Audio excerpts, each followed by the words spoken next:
नमस्कार दोस्तों, स्वागत है आप सभी का आपके YouTube चैनल ईपी प्रयागराज में। और आज हम डिस्कस करेंगे soil erosion and soil conservation. ठीक है, तो बेसिकली मृदा अपरदन और मृदा संरक्षण के जो उपाय हैं उसके विषय में हम डिस्कस करेंगे। लास्ट लेक्चर में हमने मृदा के बारे में डिस्कस किया था, सॉइल ऑफ इंडिया के बारे में हमने डिस्कस किया था। तो अगर आपने वो नहीं देखा है वीडियो तो कृपया उसे देख के फिर यहाँ से कंटिन्यू करें, या यहाँ से इसे देख के फिर दोबारा उसे ज़रूर देखें। और अभी तक आपने हमारे चैनल को सब्सक्राइब नहीं किया है तो इसे सब्सक्राइब करें। इस चैनल के माध्यम से हम विभिन्न परीक्षा जैसे यूपीएससी, यूपी पीसीएस और एमपी पीसीएस अन्य परीक्षाओं के कॉन्सेप्चुअल और फैक्चुअल जो इन्फॉर्मेशन है वो प्रोवाइड करते हैं, जिससे कि आपको एग्ज़ाम्स में काफ़ी सुविधा हो। तो जो आइए स्टार्ट करते हैं आज का हमारा टॉपिक, मृदा अपरदन। तो मृदा बेसिकली जो मृदा की समस्याओं का जो मुख्य समस्या है वो है मृदा अपरदन या सॉइल इरोजन। ये बेसिकली क्या होता है, जब मृदा क्षेत्र में वनस्पति या पेड़ पौधे नहीं होते हैं और उस कारण से जो मृदा है वो प्राकृतिक या अप्राकृतिक कारणों से टूट के और बह जाती है। मतलब जहाँ की मृदा है उसका जो अपर लेयर है उसे मृदा कहते हैं, सॉइल उसे हम सॉइल कहते हैं। तो अगर किसी वजह से सॉइल अपने जगह से दूसरी जगह चला जाता है या रिप्लेस हो जाता है तो उस प्रोसेस को हम लोग कहते हैं मृदा अपरदन या सॉइल इरोजन।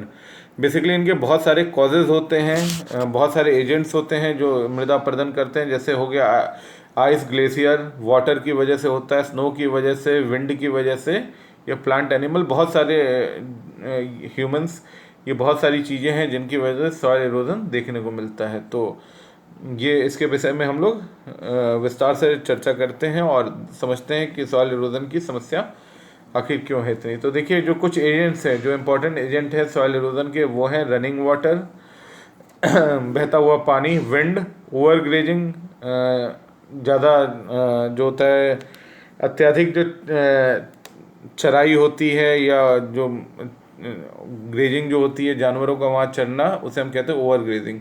उसके बाद मैन, प्लांट एंड एनिमल्स, ठीक है, इनका भी कहीं ना कहीं कुछ कंट्रीब्यूशन होता है सॉइल इरोजन के लिए। और अगर कृषि का जो तरीका है वो अप्रोप्रिएट नहीं होता है, फॉल्टी मेथड अगर हम यूज़ करते हैं तो उससे भी मृदा अपरदन या सॉइल इरोजन देखने को मिलता है।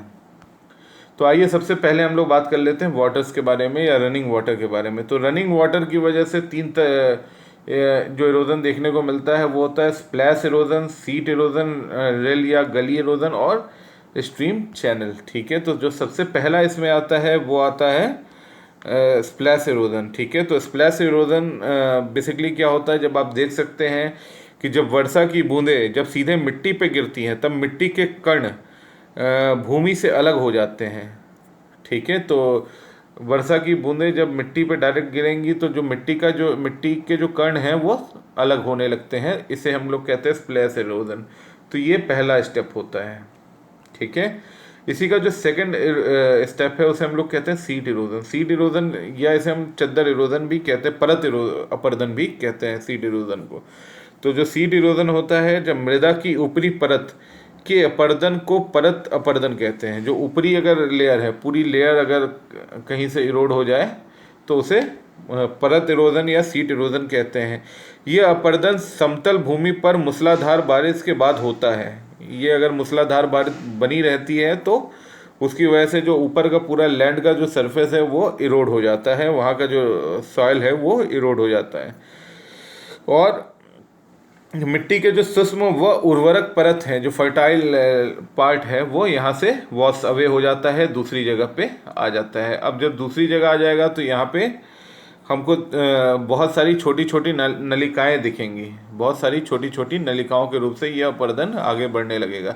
तो ये छोटी जो नलिकाएं होती है इसे हम लोग कहते हैं रिल अपरदन या रिल इरोजन। और रिल इरोजन अगर बहुत मेंटेन रहता है और ये बड़ा हो जाता है तो इसी को हम कहते हैं गली इरोजन। ठीक है, गली इरोजन को ही हम लोग कहते हैं अवनलिका अपरदन। ठीक है, तो इस प्रकार जो भूमि है, अगर किसी भी वाटर की वजह से वो अपने जो सॉइल है या जो उसका फर्टाइल पार्ट है वो एक जगह से बह के दूसरी जगह चला जाता है किसी भी वजह से, तो उसे हम लोग कहते हैं बारे में वन वन हमने डिस्कस कर लिया। आप यहाँ देख सकते हैं the splash erosion, the first stage of the erosion, it occurs the rain drop hit the bare soil. अगर सॉइल पे बेयरली अगर रेन ड्रॉप होते हैं तो यहाँ जो है ये अलग हो जाता है, ठीक है। It break soil aggregates and individual soil particles are splat on to the surface, soil surface. तो ये सॉइल सरफेस जो है ये अलग होने लगता है। सीट इरोजन में क्या होता है कि यूनिफॉर्म इरोजन ऑफ सॉइल, तो जो पूरा सॉइल की जो एक परत है वो सीट की तरह वहाँ से इरोड होकर दूसरी जगह चली जाती है।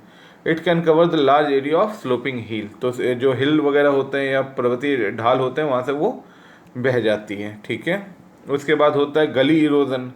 गली इरोजन और रिल इरोजन, रिल इरोजन का ही जो एक्सटेंशन होता है वो गली इरोजन होता है, जबकि लैंड फॉर्म में एक नलिका बन के और नलिका के रूप में जो फर्टाइल सॉइल है वो वहाँ से बह जाती है, ठीक है।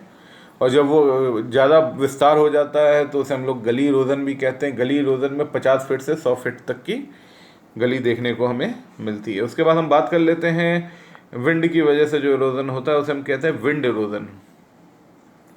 बेसिकली विंड इरोजन देखने को मिलता है हमें जहाँ पे जो हवा का प्रभाव बहुत ज़्यादा होता है। तो आप यहाँ देख सकते हैं कि सॉइल जो है यहाँ से पूरी तरह से रिमूव हो गई। क्यों? क्योंकि विंड जो है यहाँ से इस सॉइल को दूसरी जगह ले गया।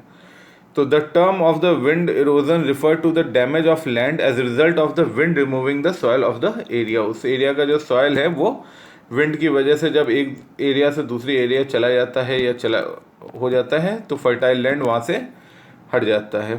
जो सरफेस है फर्टाइल सरफेस वो वहाँ से हट जाता है। कुछ और भी वजह है इंपॉर्टेंट, जैसे ओवर ग्रेजिंग।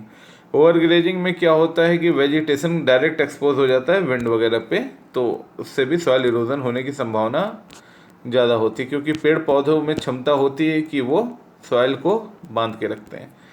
दूसरा मैन, प्लांट एंड एनिमल। जैसे मैन के द्वारा किया जाता है कंस्ट्रक्शन वर्क, बिल्डिंग्स बनाई जाती हैं, फिर कटिंग ऑफ द ट्री होता है, तो ये सब सारी जो चीज़ें हैं ये कहीं ना कहीं सॉइल इरोजन के लिए वजह होती हैं, ठीक है। उसके बाद फॉल्टी मेथड ऑफ एग्रीकल्चर। जैसे नॉर्थ ईस्ट हमारा है, वहाँ पे एक कृषि की विशेष तकनीक देखी जाती है जिसे हम कहते हैं झूम एग्रीकल्चर। तो जो झूम एग्रीकल्चर होता है बेसिकली वो वहाँ पे क्या होता है कि किसी भी एक लैंड का या एक एरिया लेके और यहाँ पे एग्रीकल्चर करते हैं। जब यहाँ की उर्वरकता या फर्टिलिटी सॉइल की कम हो जाती है तो यहाँ पे इसको छोड़ के दूसरी जगह पे पेड़ को काट के और फिर यहाँ पे कृषि करने लगते हैं। 2-4 साल बाद जब यहाँ वेजिटेशन आ जाती है तो फिर दोबारा यहाँ पे कृषि दोबारा करते हैं, यहाँ के पेड़ को काट के और यहाँ इस वाले लैंड को ब्लैंक अगर छोड़ देते हैं। तो ये जो कृषि का मेथड होता है इसे कहते हैं झूम कृषि। तो इसकी वजह से जो सॉइल की फर्टिलिटी है, जो लेयर है, वो कहीं ना कहीं हट जाता है। तो ये भी एक सॉइल इरोजन का बहुत ही मुख्य, मृदा अपरदन का बहुत ही ज़्यादा मुख्य कारण है। अब हम बात कर लेते हैं सॉइल इरोजन के बाद सॉइल कंजर्वेशन। बेसिकली जो मृदा संरक्षण है उसके विषय में बात कर लेते हैं।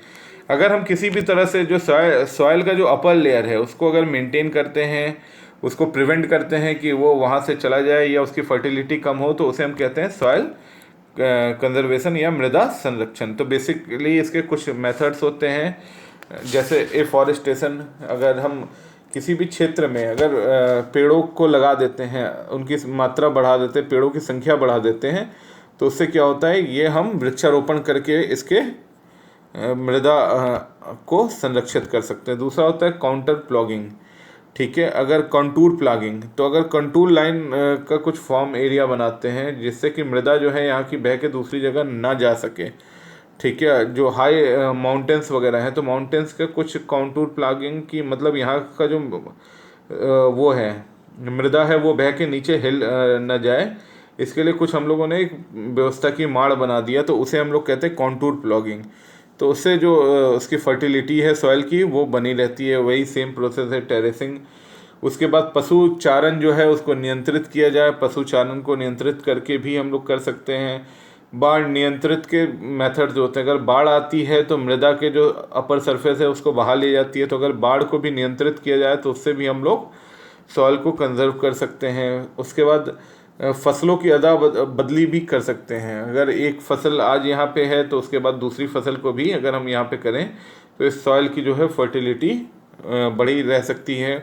और सबसे इम्पोर्टेंटली अगर नॉर्थ ईस्ट में या झूम जो कृषि का जो मेथड होता है, झूम कृषि, झूम एग्रीकल्चर, उससे भी अगर हम लोग नियंत्रित करें तो हम लोग सॉइल कंजर्वेशन को या मृदा संरक्षण को बढ़ा सकते हैं। तो ये कुछ उपाय थे जो इम्पोर्टेंट थे आपके परीक्षा के बिंदु से। और इसी के साथ जो सॉइल टॉपिक है वो हम लोगों ने लगभग डिस्कस कर लिया, उसके कुछ इम्पोर्टेंट तथ्य के बारे में बात किया।